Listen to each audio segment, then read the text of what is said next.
Hi అండి. Hello నమస్తే. నేను మీ జర్నలిస్ట్ గోపిని. కూటమి ప్రభుత్వ అధికారంలోకి వచ్చింది. ఇంకా కూడా ఎన్నో రకాల కార్యక్రమాలు తీసుకొని వస్తుంది.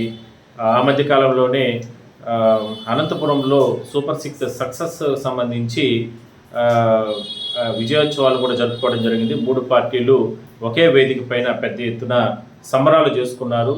చిన్న చిన్న సమస్యలు మినహా అన్ని సూపర్ సిక్స్‌లో భాగంగా అన్ని పథకాలు కూడా శ్రీశక్తి కావచ్చు, లేదంటే ఇట్లా పింఛన్ల అంశం కావచ్చు, ఇట్లా రకరకాల సంక్షేమ పథకాలు ఇవన్నీ కూడా అమలు చేస్తున్నాం. ఒకవైపు అమరావతి పునర్నిర్మాణం చేసుకుంటూనే ఉన్నటువంటి అంటే సంక్షేమంతో పాటు అభివృద్ధి, రాష్ట్ర అభివృద్ధికి ఎక్కువ ప్రాధాన్యత ఈ 2 కూడా 2 కళ్ళతో చూసుకొని పరిపాలన కొనసాగిస్తున్నాము. ఇది డబుల్ ఇంజిన్ సర్కార్ అంటూ కూడా ముఖ్యమంత్రి మాట్లాడినారు. అదేవిధంగానే పవన్ కళ్యాణ్ మాట్లాడినారు.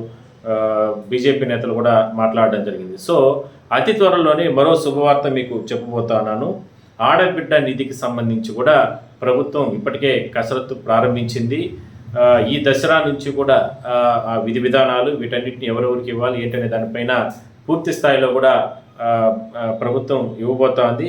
18 సంవత్సరాల నుంచి 59 సంవత్సరాల లోపల ఉన్న మహిళలందరికీ కూడా అవకాశం కల్పించబోతున్నారు. ఈ ఆడబిడ్డకి సంబంధించి నిధికి సంబంధించి ప్రతి నెల 1500 ఇచ్చే రకంగా, అంటే వీళ్ళు సంవత్సరం పాటు వెయిట్ చేస్తే 18,000 అవుతుంది కదా, అది ఒకసారి ఇవ్వాలంటే ప్రభుత్వానికి కూడా ఇబ్బంది ఉండే అవకాశం అయితే ఉంటుంది. కాబట్టి నెల నెల వీళ్ళకందరికీ కూడా ఇచ్చేయాలనేది ప్రధానంగా ప్రభుత్వం ఆలోచిస్తూ ఉంది. అందువల్లనే ఇప్పటికే చాలామంది దగ్గర ఆడబిడ్డ నిధికి సంబంధించి కూడా రేషన్ కార్డు, ఆధార్ కార్డు వీళ్ళకందరికీ కూడా ఉన్న వాళ్ళకందరికీ కూడా కొంతమంది అప్లై చేసుకోవడం జరిగింది. త్వరలోనే మార్గదర్శకాలు ఇవన్నీ కూడా దసరా నుంచి ప్రారంభించి వచ్చే దీపావళికి దీన్ని అమలు చేసే విధంగా, అంటే దసరా నుంచి ప్రారంభిస్తారు.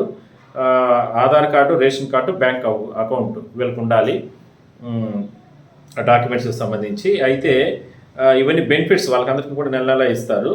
సో ఇందులో అనర్హులు ఎవరు అంటే అంటే వాళ్ళ పేరుతోనే ఇల్లు అంటే ఉండి 300 యూనిట్లు కరెంటు ఎక్కువగా దానిపైన రాకూడదు, కార్లు ఉండకూడదు వాళ్ళ పేర్లతో, ఆడబిడ్డ పేరుతో 18 సంవత్సరాల నుంచి 59 సంవత్సరాల లోపల ఉన్న వాళ్ళు, వీళ్ళందరూ కూడా ఉన్న వాళ్ళ కింద ప్రభుత్వం ఆలోచిస్తాను. అందువల్ల వాళ్ళకందరికీ కూడా అవకాశం ఉండే అవకాశం అయితే లేదు.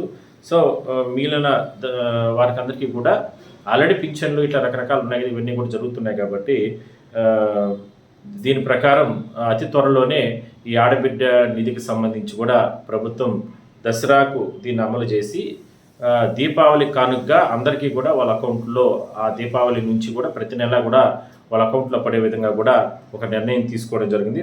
ఇదొక మహిళలకు అందరికీ కూడా ఒక శుభవార్తగానే మనం చెప్పొచ్చు.